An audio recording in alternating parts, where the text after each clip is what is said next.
And welcome to this video. This is the poem Flag by John Agard.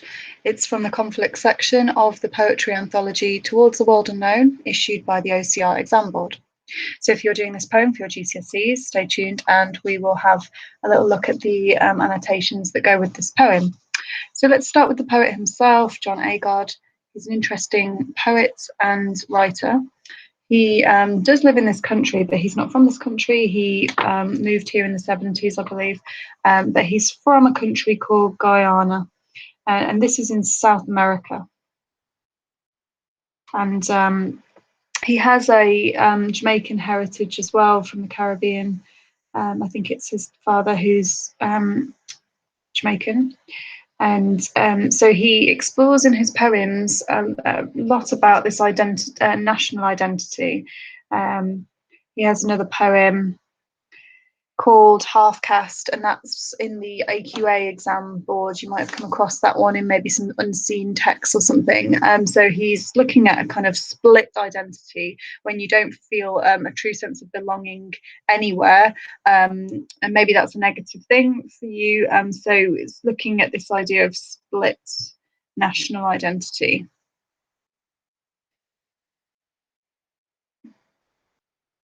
That feeling of not belonging comes across well in his poems, and so we have to have a think about that when we're looking at this poem Flag, because it's not so much a poem about a specific war context, but it does have a lot of extremely significant contexts about the idea of conflict that we're going to have a look at in a minute.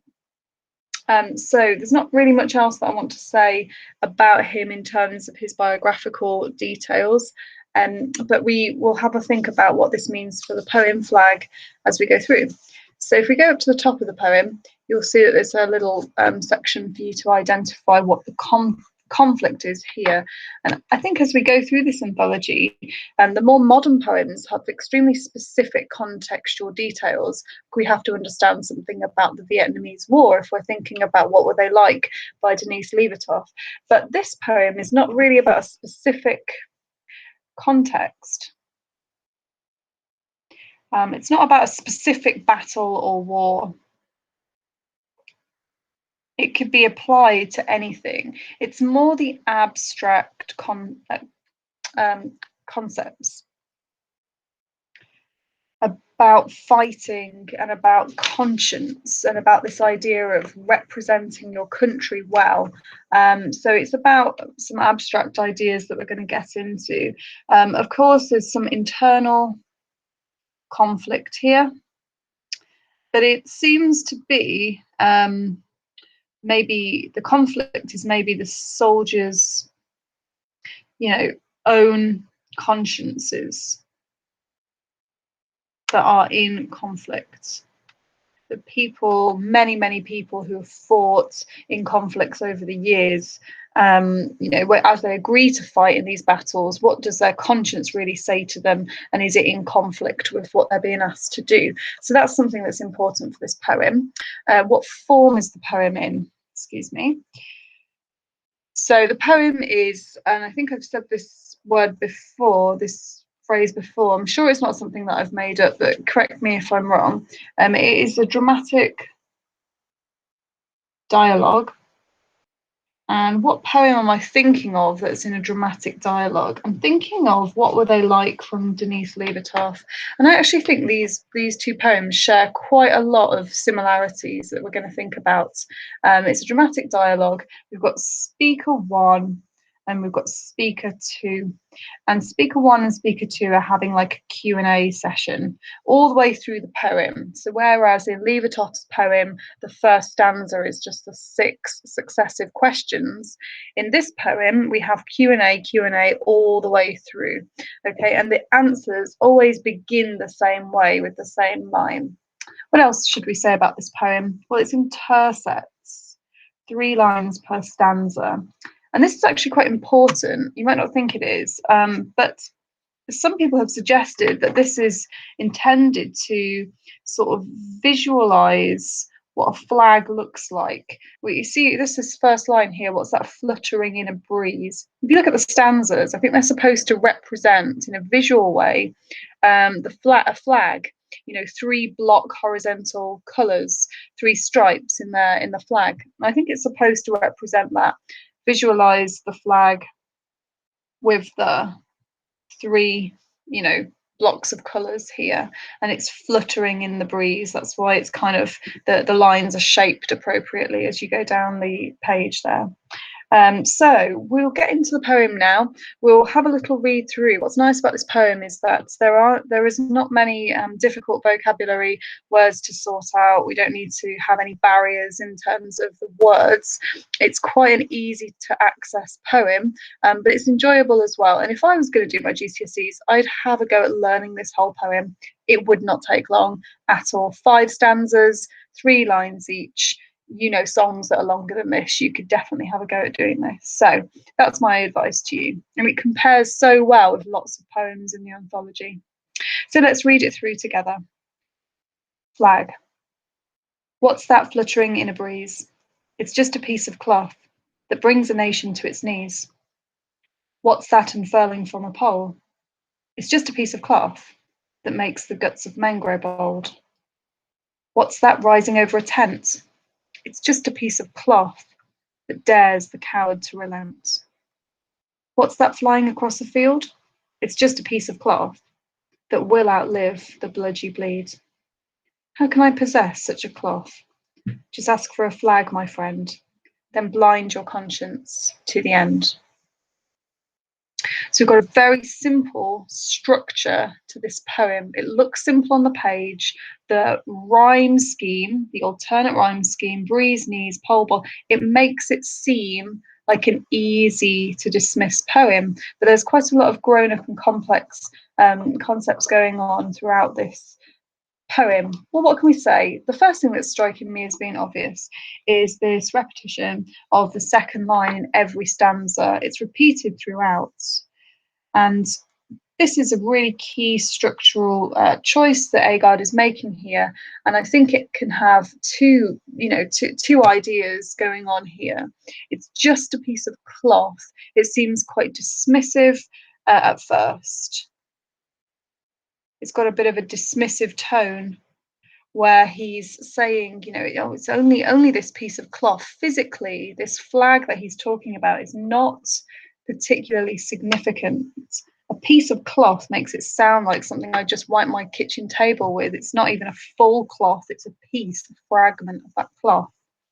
So we've got, in a sense, what we've established in the first stanza is a very dismissive tone, where the flags begins by being something that you can easily ignore and pass by. It's a piece of cloth, it's inexpensive, and really, you know, flags are pretty cheap and valueless in terms of their physical properties of just a piece of material or fabric that you can buy off the internet for a couple of quid.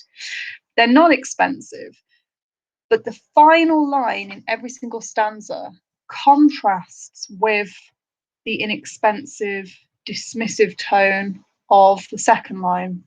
Have a look at these last lines here. It brings a nation to its knees. The flag makes the guts of men grow bold. The flag dares the coward to relent. The flag will outlive your natural body. The blood that you bleed is all over with, but the flag will still live on. So in the first 4 stanzas, we get that sense of significance where that flag is being proved to be something powerful. Okay, so we can think about this in 2 ways, and I think there's a really significant reason why Agard does this. Every single stanza, the final line is the key line, and you could see that as positive. It could be that your enemy has surrendered to you, you know, and that's a positive thing. If you're fighting in a battle, you know, that's what you want to happen. Your enemy has surrendered, it's on its knees. But it could also be, you know, if something is said to be on its knees, sometimes that links to financial ruin. You know, the cost of war for all countries involved is massive. And it could be that the nation is on its knees because of financial ruin. So whatever this flag has done, it's had a positive effect on some, but a negative effect on others. So we need to keep this balance in your mind as we look through this poem. Again, what's this unfurling from a pole? We've had a breeze, a pole, a tent, a field. I think the noun phrases in these first lines, especially these last few here, really bring a clear war context to this poem. And so the pattern that it's establishing by asking that question is really kind of making that context clear. Again, we've got this repeated second line all the way through, apart from the final stanza, which is a bit different. It's just a piece of cloth. And I think even just having this determiner just can probably minimize the cloth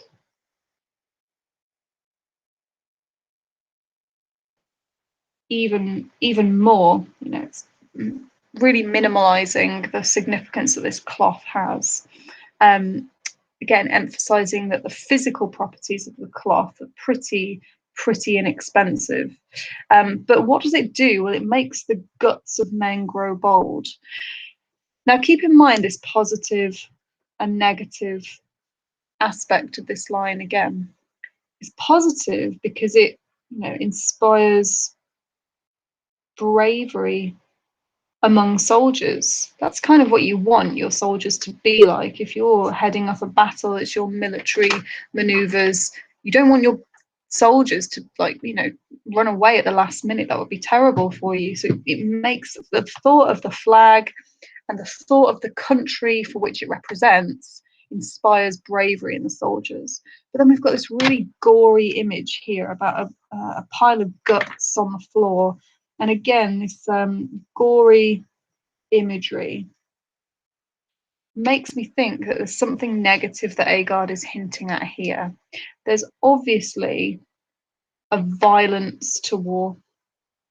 And this is something that is both positive, not positive at all. This is something that is undeniably negative. This is the fallout from war, isn't it? So again, in that third line, we've got the positive and the negative on that side. What's that rising over a tent? It's just a piece of cloth that dares the coward to relent. I think this third line again is similar to the second stanza, the last line in the second stanza, because we've got here this idea of somebody who has basically turned their back, or the feeling is that it would be awful if someone turned their back and ran away from the war, and that we would maybe call these people deserters. Okay, if it was their job to fight in the war, but they decided not to, and they were going to run away. So again, we've got this idea of motivation, saying, you know, go on, run away if you dare.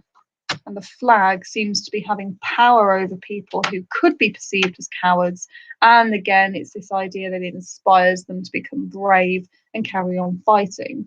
But what about the people whose conscience has started to kind of be pricked about this war? If they don't agree with the fighting, if they decide to relent, if they decide to go home or run away, they're called cowards. I think it belittles people, or soldiers, which should we say, men and women, whose conscience is an issue. Because it kind of seems to suggest that if they do run away, then they're cowards, and that's a sort of negative sense there, that we're starting to think about the rights and the wrongs and the morality of war for the first time in this poem. What's that flying across the field? It's just a piece of cloth that will outlive the blood you bleed. Interesting that field and bleed are not really, you know, that we've kind of had full rhymes pretty much all the way through. We've got this half rhyme here. And it makes you feel unnerved. It makes you feel like it doesn't quite rhyme. It's not quite finished. It's not quite ended. And Agard is setting us up because of the final stanza. We do have a rhyming couplet, which links to the sense of closure. through this rhyming couplet at the end of his poem. Nicely as well, he ends the poem with the words "the end." Pretty nice end to the poem. But what can we say about this third line here? Because I think here is the clearest sign that we've got both positive and negative.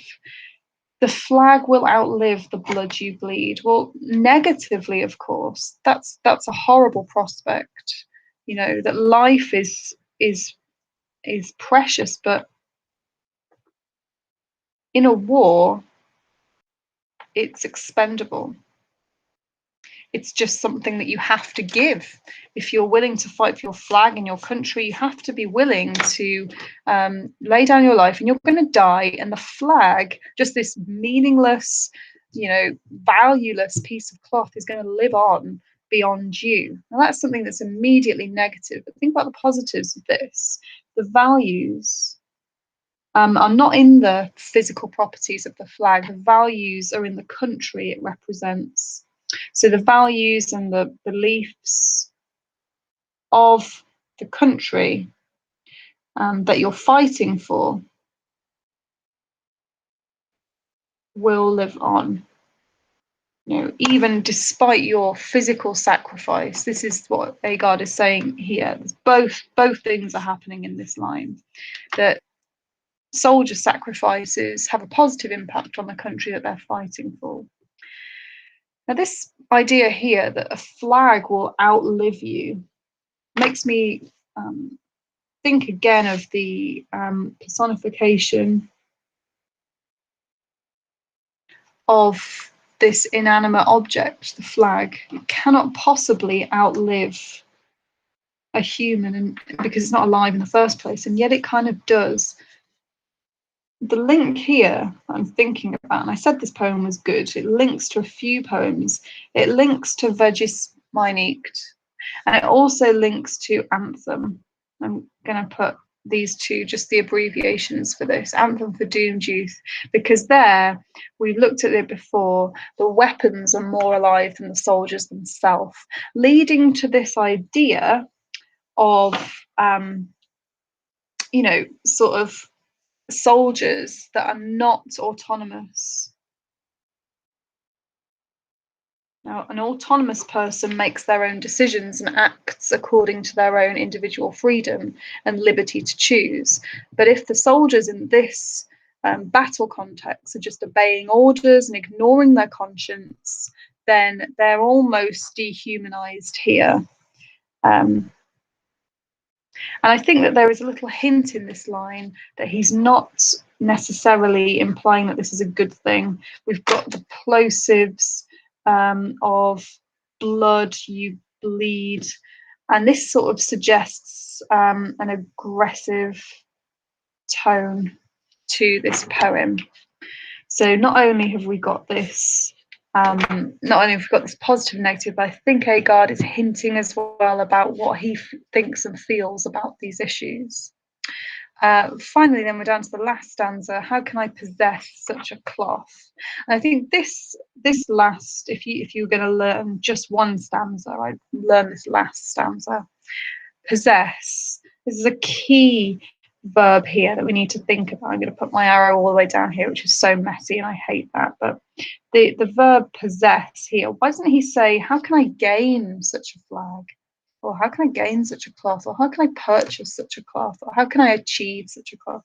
It's the word possess gets me thinking about all kinds of connotations. Yeah, people who are not acting, with agency, people who are possessed with the idea, completely manipulated. Someone is possessed, they're not acting according to their own free will. The idea that somebody can possess it would link to the idea of grasping power. If this cloth has the power to do all of these things, as we've just looked at, to soldiers, then a leader will want to be able to manipulate soldiers who sign up to that ideology. Okay, and this links to the message, I think, really clearly in this poem. The message, I believe, is that national pride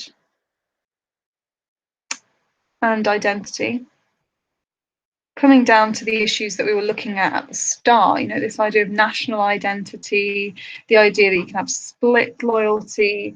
But the message from this poem, Flag, could be really simply that national pride and identity can be manipulated.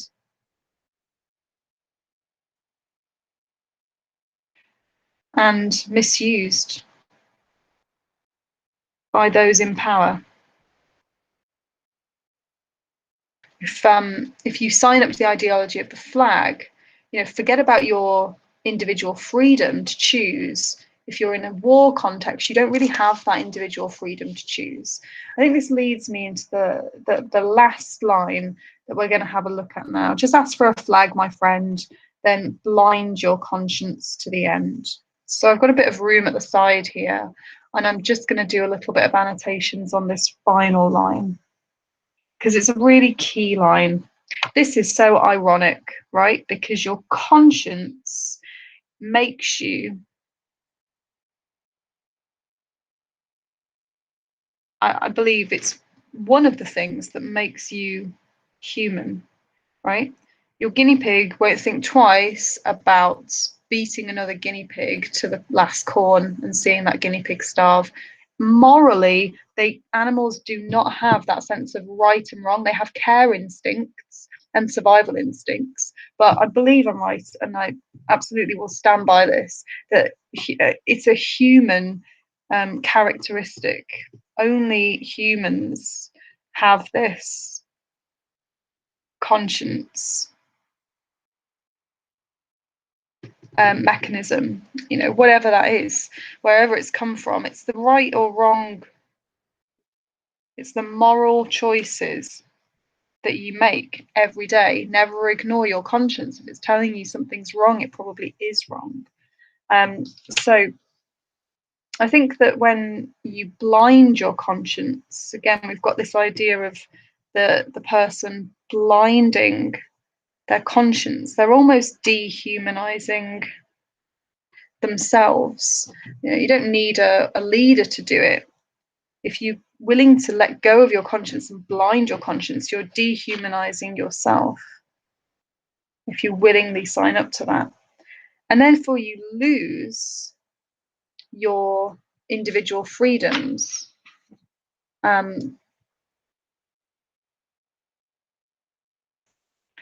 I think this is a really persuasive argument here, and this leads me to believe that it's such an ironic tone here and the last line, because if you're fighting for your country's freedom, and to do that you're going to give up your individual freedom to choose between right and wrong, that is an amazing ironic paradox that you're in.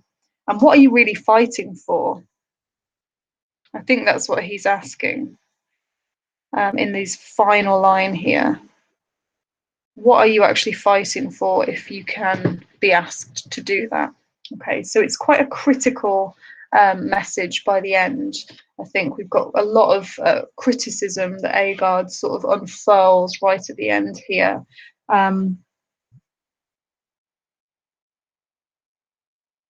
Because it's definitely not his advice to you that you should just blind your conscience. Because I think the end obviously links to the idea of death. It's going to, you know, end in conflict and death and defeat, possibly. So that was the annotations for this poem, Flag. I hope it's been useful. And make sure you have a look at the other videos in the series and make sure your anthologies are up to date. We'll be back again looking at the rest of these poems at another time. And that's the end of the video.